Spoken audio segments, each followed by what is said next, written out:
Абай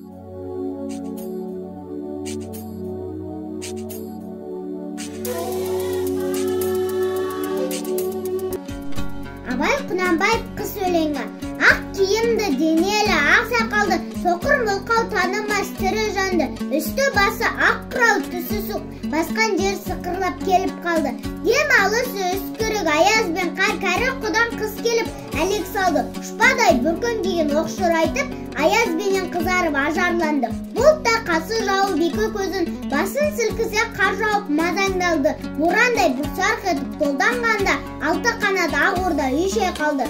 Әуес көріп жүгірген жас балалар, беті қолы домылғып үсік шалды.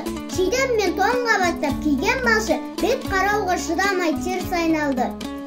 Қар тепкенге қажымас қайран жылқы тыйтығы құруына азақ қалды.